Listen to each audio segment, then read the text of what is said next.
Police authorities in Assam have arrested a man allegedly for raping and murdering his mother in eastern Assam, Dibrugarh on Saturday. The person has been identified as one Shankar Jyoti Gogoi, resident of Banipur Bailane, 11 of Dibrugarh. According to reports, the victim, identified as Purnima Gogoi, was allegedly raped by his son and strangled to death at his residence. The incident reportedly took place on Friday night. A team from Gabarpurpata police outpost recovered the body and detained the accused person. The body has been sent to post-mortem, and according to sources, the accused person is an alcoholic and works as a daily wage earner. Dibrugarh Superintendent of Police Rakesh Reddy said that the accused person has been arrested and investigation is ongoing. The motive behind the crime is not known till now, but further investigation will reveal the truth, said the Dibrugarh police.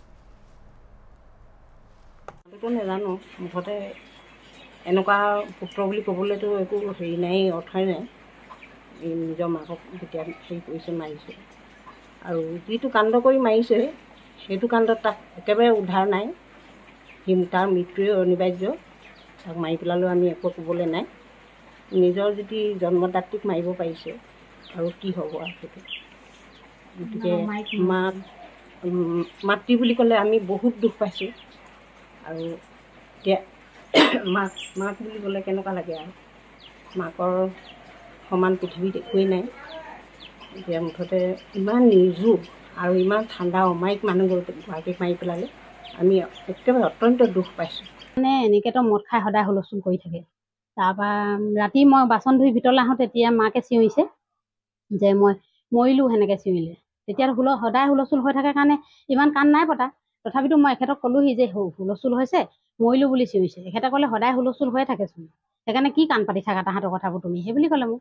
হ'লেও মই গ'লোঁ আমি দুইজন গ'লোঁ আকৌ বাইদেউ পুতেকবোৰেক আহিলে সিহঁতিও গ'ল গৈ দেখিছে তেতিয়া আমি দেখিছোঁ যে মাকক পেলাই সি মানুহটো থিয় হৈ আছে খালি হুলস্থুল সদায় ৰাতি দিন ৰাত দুপৰীয়া আবেলি চিন নাই সদায় দন মাকৰ লগত দন কাজিয়া বস্তু ভঙাত খুব কৰে কিন্তু এইবাৰ কিন্তু সি বহুত বেয়াকৈ মাকক মাৰিছে ইয়াক মুঠতে জীয়াই থ'বই নালাগে ইয়াক মাৰিয়ে পেলাব লাগে একেবাৰে ইমান ডাঙৰ কামটো কৰিলে সি কালি মাকক